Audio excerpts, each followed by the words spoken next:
என் இனிய அன்பு உள்ளங்களே, உங்கள் அனைவருக்கும் என் அன்பான வணக்கம்.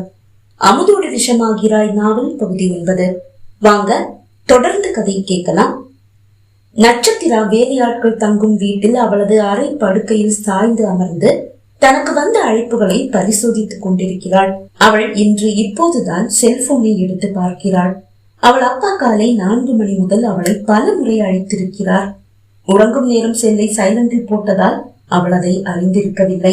எதற்காக அப்பா அந்த அதிகாலையில் தன்னை அழைத்தார் என்ற யோசனையோடு 10 மணி முதல் பல முறை அழைத்திருக்கும் சூரஜின் எண்ணையும் பார்த்தவள் அவனை திருப்பி அழைக்க தயங்கினாள்.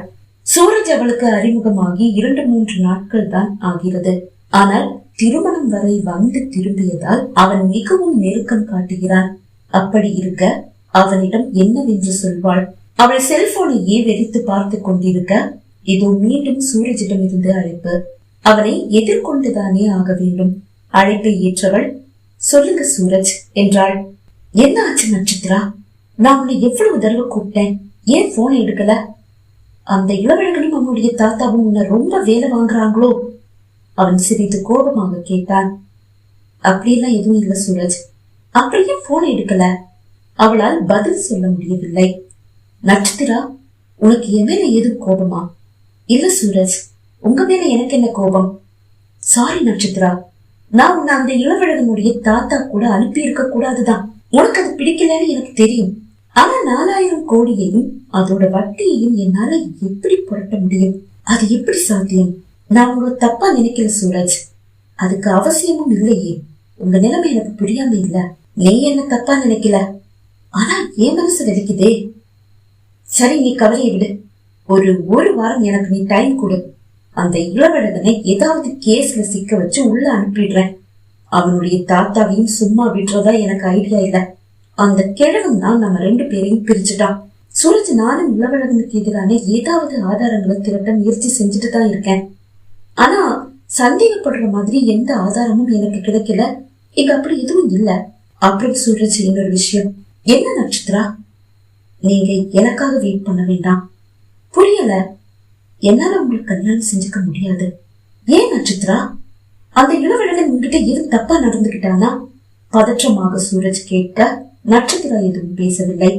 நட்சத்திரா, அங்க என்ன நடந்தது? கோபத்தின் உச்சத்தில் சூரஜின் குரல் ஒலித்தது.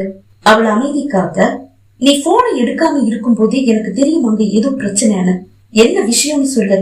நடந்ததை கூறிய நட்சத்திரா, இவனுக்கு மனைவியா இங்கேயே வாழ்ந்துடலான்னு நான் நினைக்கல. கூடிய சீக்கிரமே அவனுக்கு எதிரான ஆதாரங்களை திரட்டி அவனுக்கு தண்டனை வாங்கி கொடுத்துட்டு அவனுடைய பிடியிலிருந்து தப்பிச்சிடுவேன்.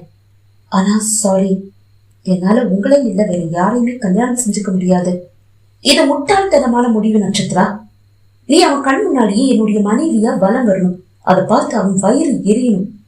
அது நடக்காது சூரஜ். இனிமே என்ன கூப்பிட வேண்டாம்.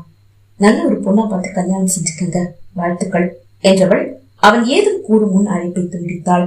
சூரஜ் மீண்டும் அழைத்தான். ஆனால் நட்சத்திரா அந்த அழைப்பை தவிர்த்து விட்டு அப்பாவை அழைத்தாள். ஒரே பில்லில் அழைப்பை ஏற்ற அப்பா, உன்னுடைய காலுக்காக தான் காத்திருக்கேம்மா என்றார்.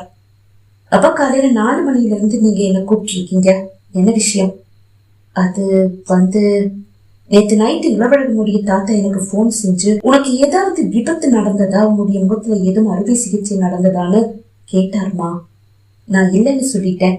நீ ஏதாவது உளறி வச்சிடக்கூடாதுன்னு நீயும் அப்படியே சொல்லுன்னு சொல்லதான் உனக்கு போன் செஞ்சேன். நீ எடுக்கல. அதனாலதான் உன்னை தேடி வந்தேன். வர்ற வழியில உன்னுடைய கல்யாணத்தை பாக்குற பாக்கியம் எனக்கு கிடைச்சது. ஆனாலும் உன்னுடைய நன்மைக்காக நான் உன் கண் முன்னாடி வரல. நான் திரும்பி வீட்டுக்கு வந்துட்டேன். அதுக்கப்புறமா இளவழகன் எனக்கு போன் செஞ்சு நடந்ததை சொல்லிட்டு கல்யாணத்தை பதிவு செய்யணும், நீங்களும் 1-2 பேரும் ரெஜிஸ்டர் ஆபீஸ் வந்துடுங்கன்னு சொன்னாரு. அதெல்லாம் இருக்கட்டும்பா, நீங்க ஏன் எனக்கு விபத்து எதுவும் நடக்கலன்னு போய் சொன்னீங்க?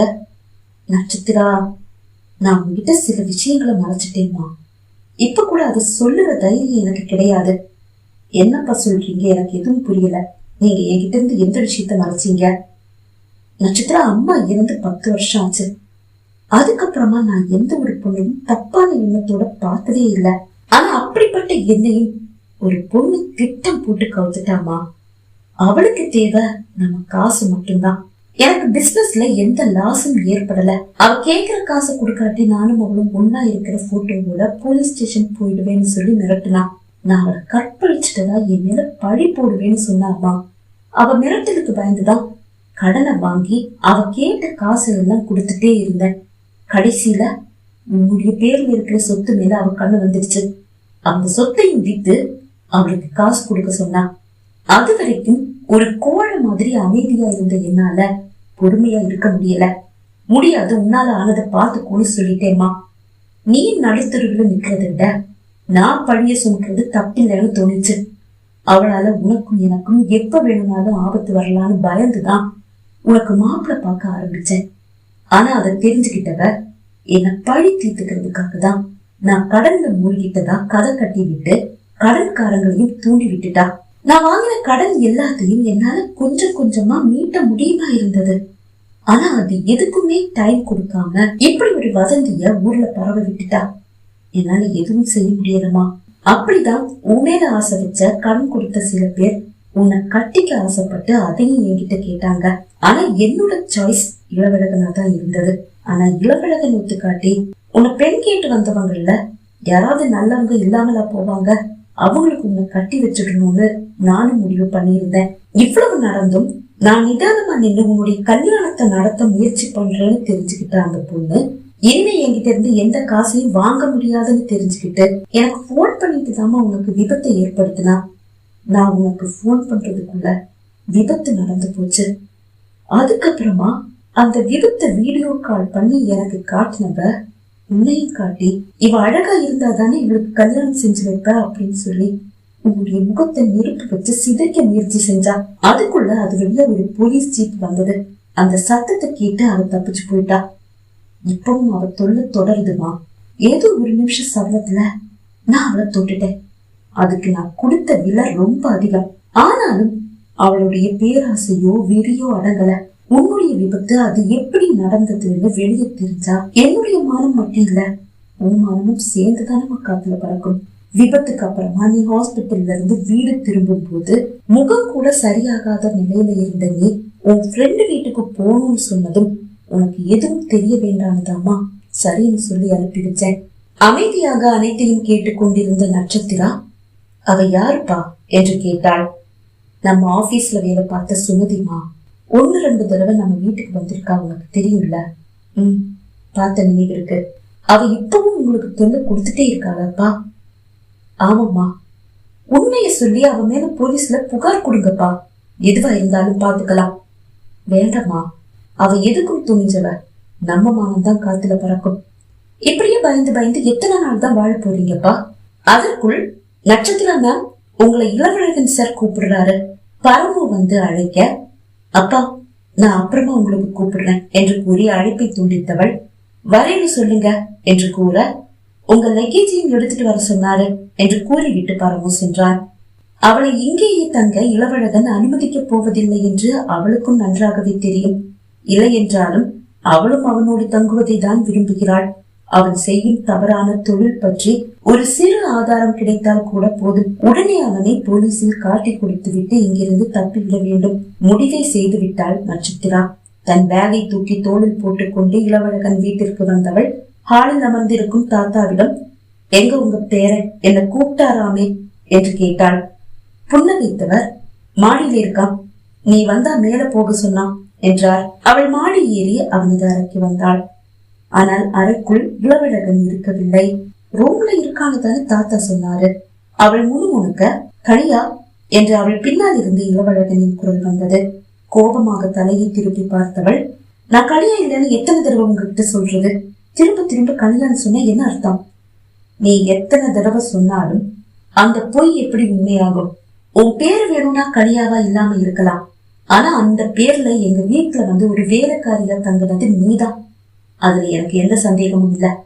ஆனா அது நீ இல்லன்னு, நீயும் உனக்கு எந்த விபத்தும் நடக்கலன்னு உங்க அப்பாவும் சொல்ல என்ன காரணம்னு எனக்கு தெரியல. அது கூடிய சீக்கிரமே நான் கண்டுபிடிச்சிடுறேன். அது வரைக்கும் என்னுடைய கோபத்தை தூண்டி உன்னுடைய உடம்ப புண்ணாக்கிக்காத. அவன் கூறியதை கேட்டு நட்சத்திராவுக்கு கோபம் தலைக்கேறியது. உங்களுக்கு எல்லாம் ஒரு பொண்ணை பார்த்தா இப்படிப்பட்ட எண்ணங்கள் மட்டும்தான் வருமா? எப்படிப்பட்ட எண்ணங்கள்? படுக்கைக்கு மட்டும் தேவைப்படுற பொருளாதான் உங்க கண்ணுக்கெல்லாம் நாங்க தெரிவோமா? கோபமாக மார்புக்கு குறுகே கைகளை கட்டியவன் அவளை ஆழமாக பார்த்தான். உன்னை நான் தொட்டது உண்மை, ஆனா அதனால உன்னுடைய உடம்புல ஒரு சின்ன காயமாவது ஏற்பட்டதா? கோபமாக இளவழகன் கேட்டான்.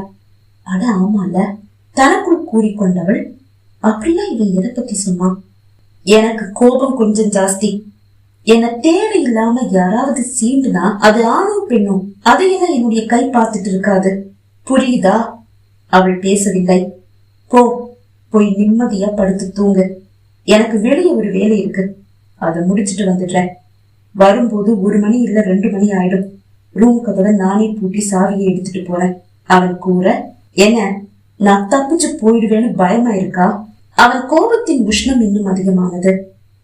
உன்னை தொல்லை செய்ய வேண்டான்னு நினைச்சுதான் அப்படி சொன்னேன். எல்லாத்தையும் தப்பான கோணத்துல மட்டும்தான் உன்னால பார்க்க முடியுமா? குரலை உயர்த்தி அவன் கேட்க, தப்பானவன தப்பான கோணத்துல தானே பார்க்க முடியும். எதை வச்சு நீ என்ன தப்பானவன் சொல்லிட்டு இருக்க? எதுவுமே தெரியாத மாதிரி நீங்க நடிச்சா நீங்க நல்லவரெல்லாம் ஆக மாட்டீங்க. தன் கை கடிகாரத்தில் நேரத்தை பார்த்தவன், உன்கிட்ட வாதாடிட்டு இருக்க இப்ப எனக்கு நேரம் இல்ல, அதுக்குன்னு ஒரு நாளை நான் உனக்கு கொடுக்கறேன், இப்ப நான் கிளம்புறேன் என்று கூறிவிட்டு கார் கீயை மட்டும் எடுத்துக்கொண்டு வெளியே சென்றான். அரை சாவியும் கார் சாவியின் அருகில் தான் இருந்தது. அதை அவன் மறந்து விட்டான் என்று நட்சத்திராவுக்கு தோன்றவில்லை. தன் செல்போனில் 1 மணிக்கு அலாரம் வைத்தவள் கதவை பூட்டி விட்டு வந்து படுக்கையில் விழுந்தாள். இளவழகனும் இல்லை, கதவையும் பூட்டியாகிவிட்டது. இது யாரும் வந்து தன்னை தொல்லை செய்ய போவதில்லை என்ற நிம்மதியோடு அவள் விதிகளை மூடிக்கொண்டாள். பகுதி 9 நிறைவடைந்தது. பகுதி 10 உங்களை சந்திக்கும் வரை விடைபெறுகிறேன். நன்றி, வணக்கம்.